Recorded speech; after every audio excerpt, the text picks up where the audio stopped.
Izin memperkenalkan diri, nama saya Rahmat Dwi Cahyo, NPM 20510303097 dari Prodi Akuntansi Syariah kelas B.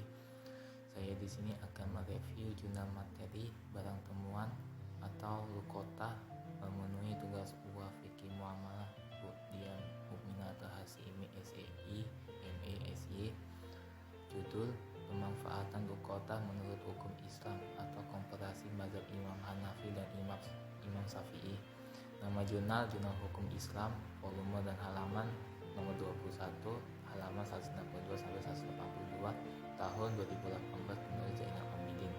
Latar belakang: Allah Subhanahu wa Ta'ala mengatur hubungan lahir antara manusia dengan Allah Subhanahu wa Ta'ala dalam rangka menegakkan hablumillah, dan hubungan antara sesama manusia dalam rangka menegakkan hablumillas.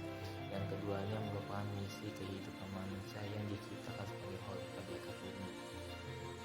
Hubungan antara sesama manusia bernilai ibadah bila dilaksanakan sesuai dengan petunjuk Allah, dan hubungan mereka berkaitan dengan harta diatur dan dibicarakan dalam literatur fikih karena ada kecenderungan manusia kepada harta begitu besar dan sering menimbulkan persengketaan sesamanya kalau tidak diatur. Di samping itu, penggunaan harta dapat bernilai ibadah bila digunakan sesuai dengan kehendak Allah. Namun dalam kehidupan manusia seperti saat sekarang ini, banyak manusia yang tergesa-gesa dalam melakukan aktivitas, sehingga seringkali manusia menjatuhkan barang mereka tanpa disadari. Kemudian barang yang hilang tersebut ditemukan oleh seseorang atau al-mutakib, yang kemudian menyebabkan permasalahan penemuan barang dibiarkan atau diambil. Secara hukum, para ulama sepakat bahwa mengambil barang temuan atau lukota hukumnya boleh. Tujuan dalam hal ini terjadi perbedaan pendapat antara mazhab Hanafi dan Syafi'i.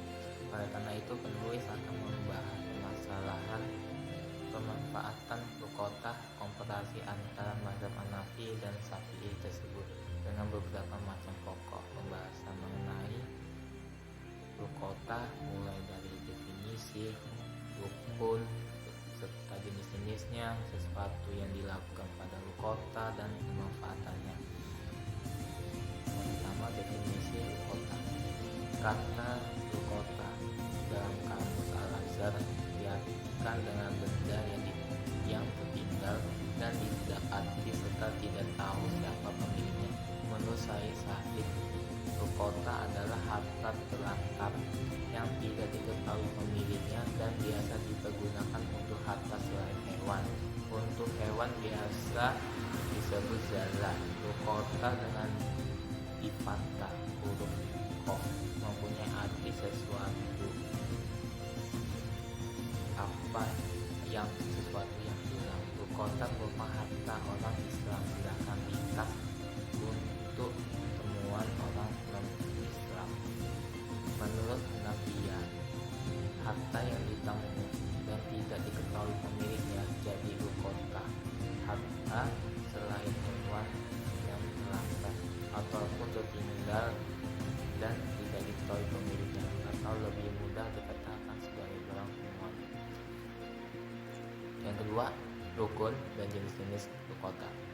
Rukun barang temuan ada 3, yaitu penemu, barang temuan, dan adanya temuan. Ada yang mengatakan 2, yaitu hanya orang yang menemukan dan barang yang ditemukan. Yang pertama, al-multakid atau penemu. Jika yang mengambil adalah orang yang tidak adil, hakim berhak untuk mencabut barang itu dan memberikan kepada orang yang adil dan ahli. Begitu juga jika yang mengambilnya adalah anak kecil, maka yang mengurus adalah walinya. Yang kedua, lukota atau barang temuan. Barang temuan ada 4 macam. Yang pertama, barang yang dapat disimpan lama seperti emas dan perak. Yang kedua, barang yang tidak dapat disimpan lama seperti makanan. Yang ketiga, barang yang dapat tahan lama dengan usaha seperti susu dan disimpan lama apabila dibuat keju. Yang keempat, suatu yang membutuhkan nafkah, yaitu binatang atau zallah dan manusia atau lakit seumpama anak kecil. Dan barang temuan yang berupa hewan ada dua macam. Yang pertama, binatang yang kuat, berarti binatang yang dapat menjaga dirinya sendiri terhadap binatang yang buas, misalnya unta, kerbau, dan kuda. Binatang seperti ini lebih baik dibiarkan saja, tidak usah diambil. Yang kedua, binatang yang lemah, yaitu binatang yang tidak buat menjaga dirinya, yang tidak kuat menjaga dirinya sendiri terhadap binatang buas. Binatang seperti ini hendaklah diambil. Yang selanjutnya, sesuatu yang dilakukan pada lukota. Yang pertama, mengambil lukota.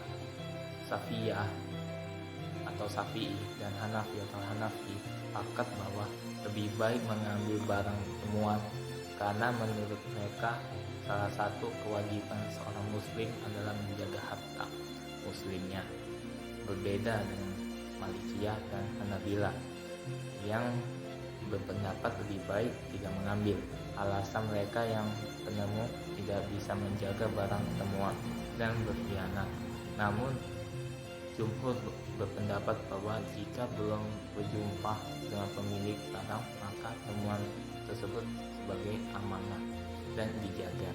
Dan para ulama merincinya, jika harta tersebut berada di lingkungan aman, maka dianjurkan mengambilnya. Tetapi jika berada di lingkungan tidak aman, maka wajib mengambilnya. Namun jika mengambilnya didasari rasa takut, maka tidak boleh mengambilnya. Yang kedua, mengumumkan lukota. Lukota orang yang menemukan sesuatu atau al-multaqit dan mengambilnya, baginya untuk mengamati tanda-tanda yang membedakan dengan benda-benda yang lainnya, baik berbentuk tempatnya, jumlah berat, keadaan barangnya, lalu ditulis dan disaksikan pada orang lain. Sebagaimana dalam hadis yang mengatakan, kenalilah tali dan bentuknya, kemudian umumkanlah selama setahun. Setelah mengenali yang ditemukan, maka al-multaqit mengumumkannya kepada masyarakat di pintu masjid, pasar, dan jalan. Dan cara pengumuman pada zaman sekarang bisa dengan pengeras suara, radio, televisi, kabar, atau media sosial, dan sebagainya. Yang ketiga, pemanfaatan lukota. Jika setelah melakukan pengumuman selama 1 tahun, maka sang penemu dapat memanfaatkan barang yang ditemukan. Yang selanjutnya, pemanfaatan lukota menurut mazhab Hanafi dan Syafi'i. Yang pertama, pandangan mazhab Hanafi. Menurut mazhab Hanafi, pemanfaatan barang temuan hanya diperbolehkan bagi fakir dengan jalan menganggap bahwa barang temuan tersebut sebuah harta yang disedekahkan oleh pemiliknya. Pendapat tersebut didasarkan sebagaimana yang dikemukakan Alat ad-Din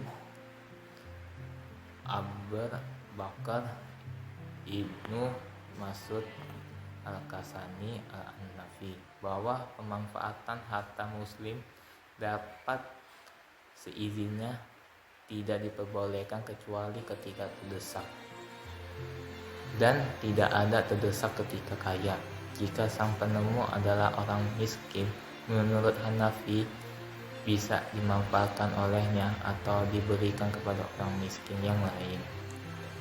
Sedangkan jika penemu barang adalah orang yang kaya, maka barang temuannya dapat disedekahkan kepada keluarganya jika mereka dalam keadaan miskin.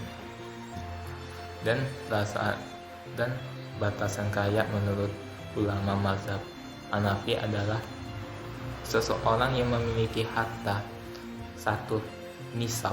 Maksudnya ini ketika orang yang menemukan mempunyai harta sebanyak satu nisab atau setara, maka orang tersebut tidak diperbolehkan memanfaatkan barang temuan dan harus menyedekahkannya kepada orang miskin.